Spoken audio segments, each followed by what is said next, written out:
Welcome to another episode of the Payment Shed Live from MPE 2026. I am joined by Duygu Inanc, Head of Product at Dimoco. Please introduce yourself, tell us a little bit about Dimoco and your role within the business. Thank you for having me. Yes, I'm Head of Product and Provider Center at Dimoco. So I'm basically responsible from our sourcing part of the payments ecosystem and how do we go to market with our products.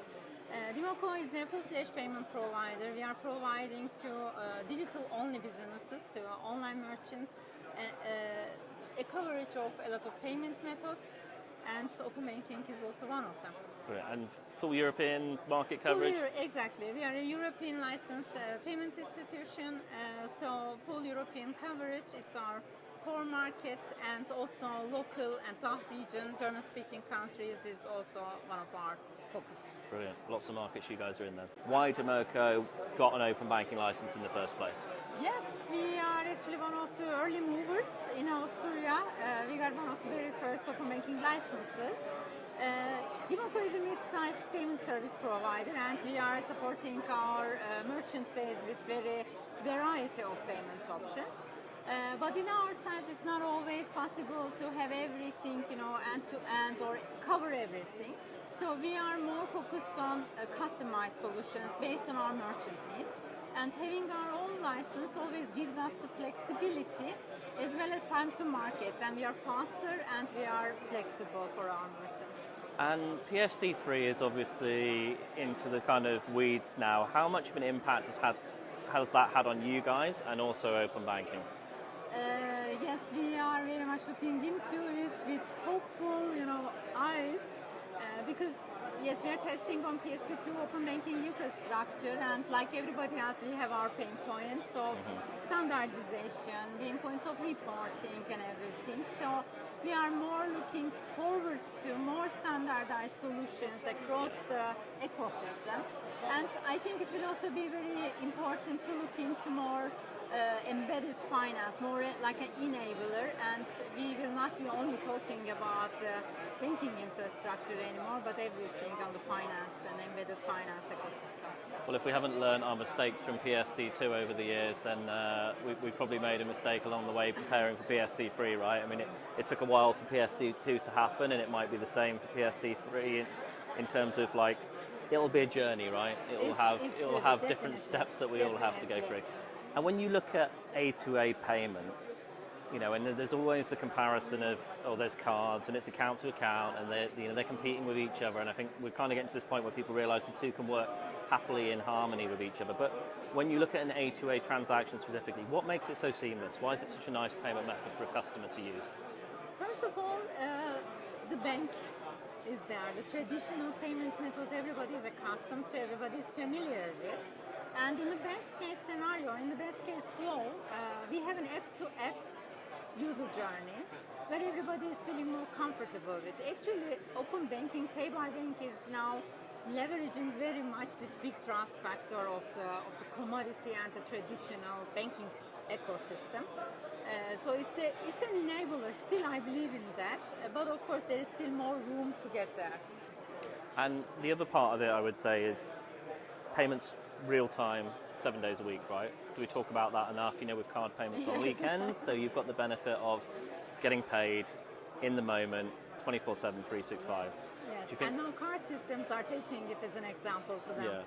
Yeah. But the weekend still has that lagging indicator, right, as well. So, yeah. And when you think about open banking and the present state versus the future, where are we going next? Hopefully much more smoother context we will go, because currently the fragmentation is really killing all the payment service providers. There is now a new concept of open banking orchestration, because there is a need actually to have a middle layer to compensate all of those problems. Yeah. But I see also with the regulatory developments which are supporting and complementing PSD3, like FIDO.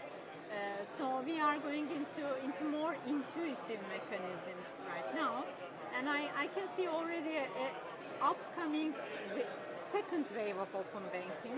What happened to wallets? Actually, we are in the second wave of wallets which is much more convenient to work with now, I think there will be a second and a better round for open banking too. And what about point of sale? Do you think open banking has to, or pay by bank has to find its way into the point of sale environment in the long term? In the point of sale, yes, but there is still a bit of discussion there going on, because how then it will overcome also already the convenient existing there.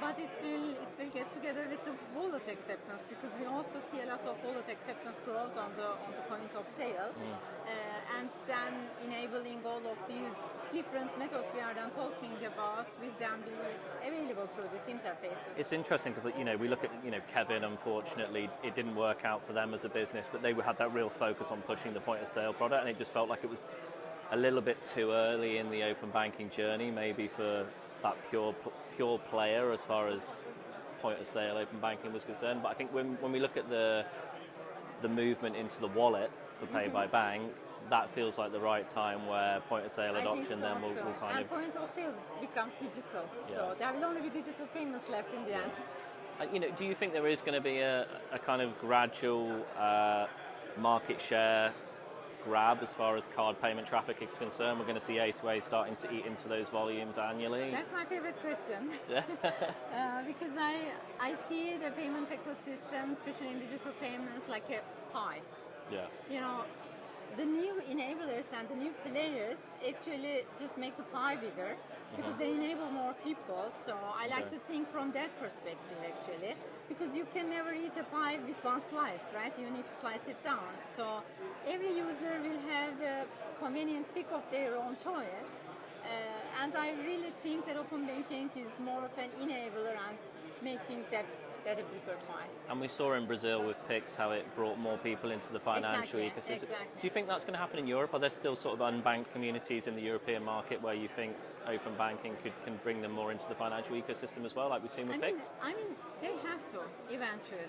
I was on the bank side when the ST2 deadline was approaching, and it was a little bit of a big of a hurdle how we implemented this. And now I can see where I stand in my role in Dimoco, that how we are actually not rightfully using it, but it needs to be there for the whole ecosystem to work. And Europe is also, I think, awakening to enable more technology, more innovation, and then stop taking all the time in the world to discuss things, but just get in action.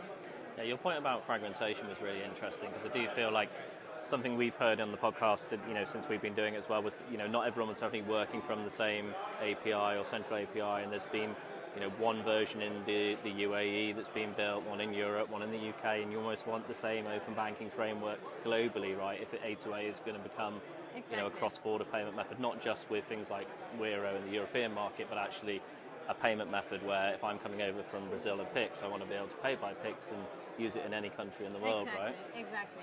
But this is also now an opportunity for the wallet providers, to go out there for interoperability options. Yeah. We are discussing today.